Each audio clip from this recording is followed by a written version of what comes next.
Last year, there was a debate about whether or not Connor McDavid should get the Hart. And it's out there again. Now, last year I said give him the Ted Lindsay. Now, there's a difference between the two. Uh, the Hart Trophy goes to the MVP, the guy who's seen as being most valuable player to their team in the NHL. The Ted Lindsay goes to the best player in the NHL. So they're two different things. And it is really hard to see to imagine a world where that award just goes to somebody who could be on any team, and normally it's one of the better teams. And it's not necessary. I know it often goes to the best scorer, but I don't think it should go to them. But let's talk about it because, excuse me, there are some teams that you could have multiple arguments with, and I'm going to make those arguments. Now, Anaheim, we're going to go in alphabetical order. Anaheim, John Gibson, where are they without John Gibson? Yeah, they're dead last without John Gibson. Gibson saved their asses at the start of the year, made the record look better than what it should have through the first couple of months, and then they've come back down to earth in part because Gibson's numbers have become pedestrian.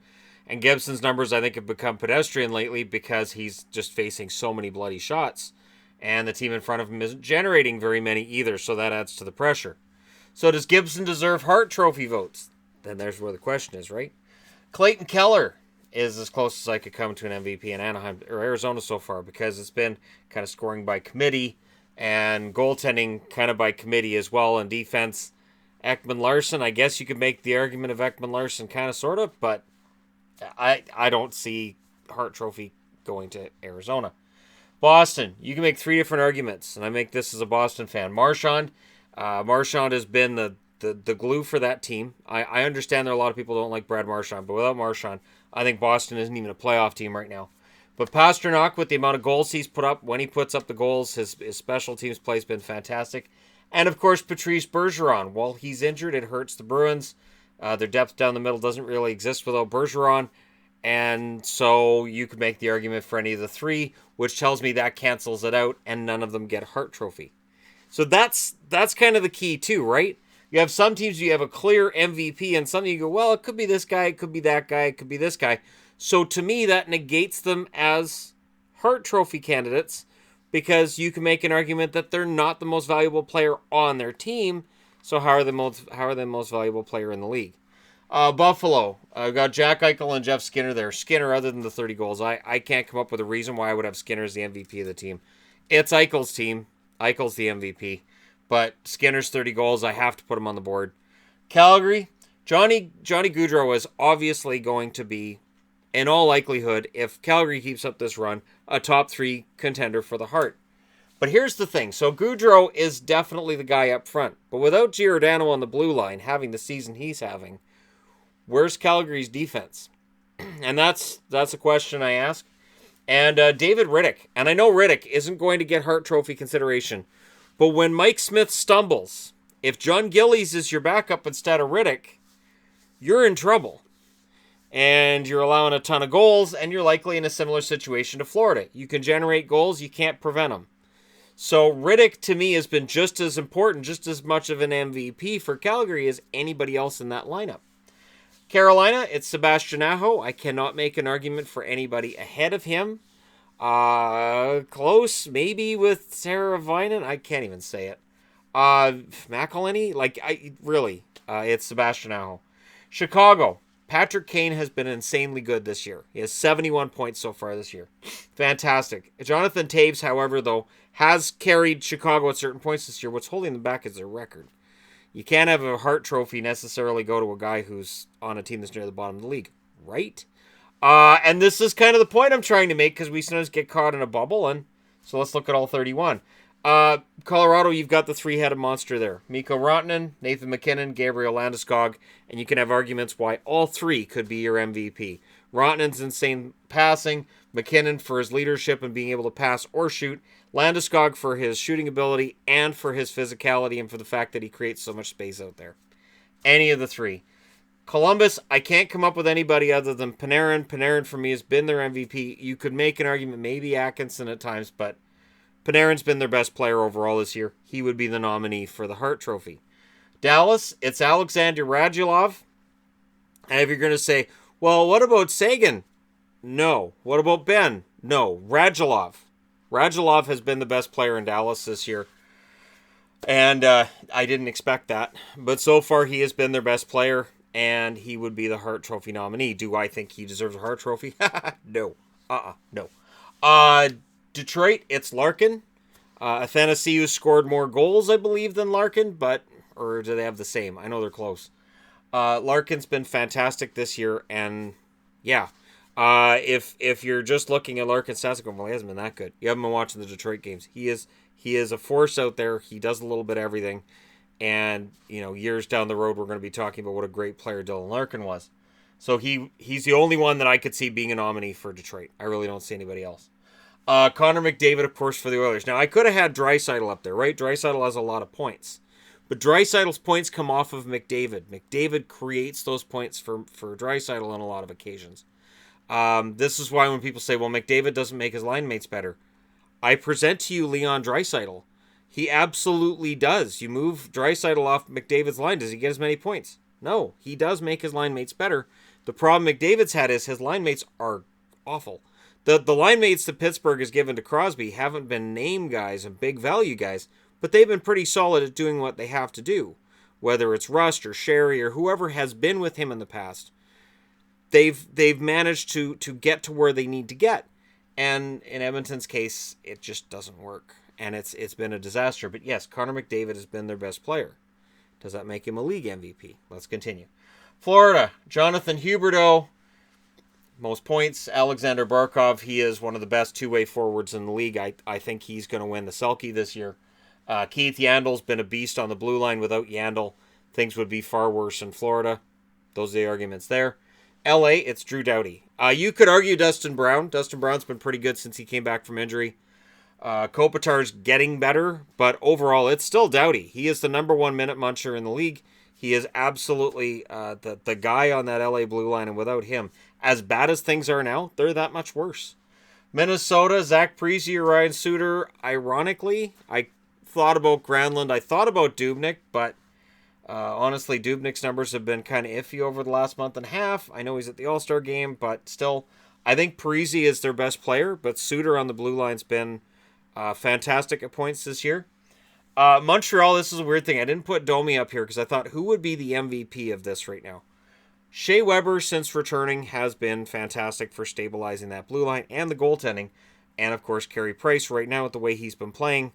If he can maintain that level of play, get a save percentage into the 922, 923 range, Montreal makes the playoffs. Guess what? He's going to get Hart votes. Absolutely, he'll get Hart votes.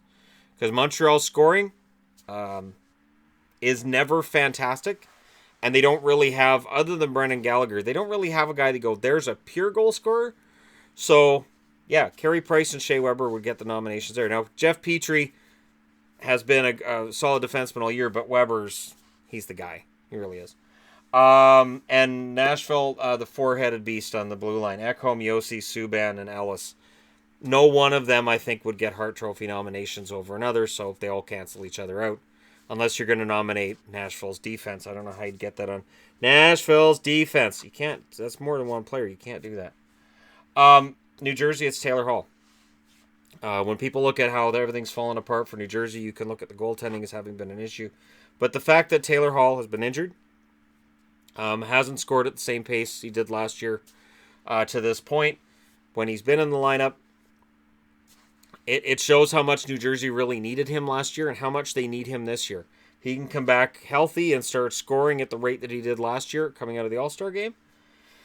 New Jersey will win some games. They won't make the playoffs, but he is their MVP. I know that right now Paul Mary's the better goal scorer. Has been all year. But, yeah, I would have Taylor Hall still as their MVP. Blackwood hasn't played enough games for me to give him consideration. Islanders, this is where it gets tricky. Robin Lehner? What about Grace, though? See, Grace has been pretty solid, too. So Lehner we could put up there just because it's fun. Barzal has more points. But has Anders Lee and his leadership and his overall presence and his output has all of that combined to make him a Hart Trophy candidate. Who would be the MVP? Is it Barzal and his electrifying speed and talent? Or does Anders Lee, with his veteran presence, bring you more Hart Trophy nominations and votes? For the Rangers, Chris Kreider's been pretty solid. I thought about Zibanejad too. Henrik Lundqvist, of course, because let's say Lundqvist is injured in September, doesn't play all year. Who are the Rangers goaltenders then? Well, Lundqvist's play has not been all-star worthy up until this point of the year, I don't think. Still, without him, the Rangers are dead last in the league, and I don't know that they're necessarily close to Ottawa. Speaking of Ottawa, Mark Stone, you can make the argument for him. You can make the argument for Matt Duchene. If I was voting a Hart Trophy candidate for Ottawa, I would give it to Thomas Chabot. Nothing great was expected of him this year. Some sort of progression. Probably there would be those who would say he might have had a bit of a regression without Erik Karlsson sticking around. Not the case. He's been absolutely fantastic, and he could be argued to be the MVP of the Ottawa Senators. Philly, Claude Giroux's your obvious pick. Sean Couturier would be my pick, personally. I don't think you can go wrong with either. Voracek gets outside consideration. I think the surprise here with Philly is just how poor a season it's been. And that the defense, which was supposed to get much better this year, wound up getting the GM fired. Pittsburgh, I thought about Malkin, I thought about Kessel, I went with Crosby, and I went with Chris Letang. Because again, part of what you're looking at, if you're going to look at a Hart Trophy nominee and you're looking at the MVP, you're saying, without this guy, this team is dead. And without Chris Letang on that blue line, and you remember, Justin Schultz has been injured, I don't know that Pittsburgh's in the playoffs. I really don't. And without Crosby and his play, and I understand that, Kessel and Malkin are right there with him in points, but Crosby still, he is the man. He is still the guy, and without him, Pittsburgh fails. San Jose, there's a number of arguments can be made. Pavelski, captain, and all of his goal scoring. He's been a very strong leader for the San Jose Sharks. Brent Burns, he leads the team in points from the blue line. He's been a lot of fun to watch this year, and you could probably make the argument that Logan Couture, heart and soul guy. But without any one of these guys, is San Jose still a playoff team? Yeah, probably. Not in the same spot they're in, but they're probably still in the playoffs, just not as highly rated. St. Louis, I can't find anybody other than Ryan O'Reilly that I look at and say, that's an MVP level performance. It's definitely not in net. I don't see it on the blue line, and I don't see any other forwards that I say, oh yeah, no, he should be the MVP. It's Ryan O'Reilly that has kept them at least 500. So while people can throw shade and say Ryan O'Reilly, is the reason that these teams lose, and he takes losing wherever he goes, I honestly, I don't see that in this case, not this year. I think he's been their absolute best player by a mile. Tampa, Nikita Kucherov, and you could argue Braden Point. This is where it gets tricky. And I know people are going to say, well, what about Stamkos? Stamkos' stats early in the season were horrible, and Tampa was still winning. And so I don't have Stamkos. Hedman, I don't have Hedman up there because, again, while Hedman wasn't playing, Tampa was still pretty solid. Vasilevsky, when Vasilevsky wasn't playing, Tampa was still winning. So for me, it's Nikita Kucherov, who's your points leader.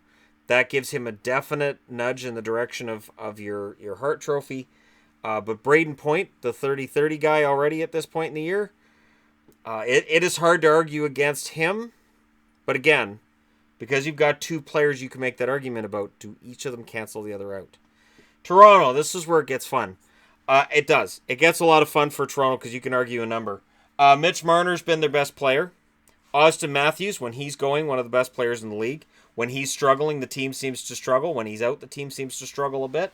So, does that make him MVP? John Tavares, 30 goals, a lot of points. He's been an emotional leader. He seems to be rejuvenated as a Toronto Maple Leaf. Morgan Riley, without him on the blue line, where's Toronto right now? Where's their point production on the blue line without him? And, of course, Freddie Anderson. Anderson gets hurt. The team seems to struggle without him. His goaltending numbers are way better than the backup or than they were for Hutchinson. So because Sparks and Hutchinson don't put up numbers anywhere near Freddie's, does that mean that Freddie is their MVP? So that's just the five guys I put on the board. You could make arguments as well in other directions. And so for that reason, I don't know that Toronto has anybody that you look at and say, that's your Hart winner. Without him, they're dead. Vancouver, I've got two. I know everybody's going to say Peterson, and I've been seeing, EP40 for Hart. Elias Peterson is a fantastic forward. But without Jacob Markstrom, this team is potentially, not going to say dead last, but they're not even close to a playoff spot. Markstrom has been kind of a revelation the last couple of months, and even when they were losing, he wasn't playing badly. And he's kind of been the MVP of the team, to be honest. When Peterson was out, back to the Peterson thing. I'm trying though, Elias. I'm trying to say it properly. Peterson, when he was out, Markstrom definitely had his struggles, but he's had kind of a special season, which is saying something for a goalie with a save percentage that's not fantastic. Goals against average isn't great either, and he doesn't have a shutout. So the numbers would indicate, it's not Markstrom. But if you've watched the games, followed along, when they're winning, he's usually one of the top 3 stars, and there's a reason. He's pretty fantastic when he's on, and he's been on enough this year that they're at least within striking distance of a playoff spot. Vegas. Your obvious pick for Vegas is Marc-Andre Fleury because he plays virtually every game. However, they're a different team with Alex Tuch in the lineup as a forward, and they had a terrible record until Nate Schmidt came back from that suspension he had at the start of the year. So there are a lot of Vegas fans that will tell you, hey, Nate Schmidt's been an MVP for this team because of the way that they've played since he came back. And I can't argue against that. But again, you got 3 guys. They probably cancel each other out. Caps, I can't find anybody to put ahead of Ovechkin. I could try to make an argument for Backstrom. I could try to make an argument for John Carlson. I think John Carlson, you could make the argument that John Carlson on that blue line has been a linchpin, that without him, the Caps would be nowhere near where they are. But it is really hard to put him ahead of Alex Ovechkin and his 37 goals. Virtually impossible, actually. So Alex Ovechkin's the only one I wrote on the board there. And for Winnipeg, it's Scheifele and it's Wheeler. They're connected to one another, and for that reason, I think they probably cancel each other out. Your Hart Trophy winner will be somebody from this board. And I don't have a clue right now who I would necessarily give MVP to. I can understand why people look at McDavid. I could understand why Anaheim fans would say, let's give it to Gibson, because without him, we're dead this year. And I sort of kind of agree. And again, you look at guys like Nate Schmidt, Shea Weber, the guys who are the MVPs of the team, the guys who are you're not going to make it without them. And yet, you don't necessarily see those guys get it at the end of the year. If I had to wager right now, I would say Kucherov gets top 3 billing. Johnny Gaudreau gets top 3 billing. And if Pittsburgh could win their division, Crosby would probably figure into it as well. But that's if they get top 3. You've got to have, and that's the thing, you've got to have a winning team for people to vote for you. So let me know. Here's the challenge I give to you guys. The Hart Trophy should go to the most valuable player in the league. So which guy who's on the board do you say, as an underdog, you'd say, you know what, he probably deserves more consideration? Or somebody who's not on the board. If you think Max Domi's the guy, if you think Jonathan Drouin's the guy, if you want to make the argument that without certain other players, these teams wouldn't be anywhere. Duncan Keith or Eric Gustafson for Chicago or Jacob Slavin for Carolina. Something like that. Let me know in the comment section below what you guys think. Again, this is one of those fun things to do at the All-Star break, right? But let me know. Who should win the Hart? And what about Connor? Does Edmonton's record mean that Connor McDavid is immediately out? That's always been my position. My position from a point of view of the MVP usually goes to a player on a team that's one of the better teams in the league, and because that's just usually the way the voting works. So even though I've got a logjam of 5 guys here at Toronto, would I be surprised if Maple Leafs in the top 3? Not really. Especially with the year Mitch Marner's had, I could see Marner being a top 3 guy. Marner, Kucherov, Gaudreau, I could see that. But let me know what you guys think in the comment section below. How important is a team's record? And don't forget to hit like and subscribe if you're browsing your way through, you just happen upon this video. Thank you guys so much for watching. I'll talk to you again soon.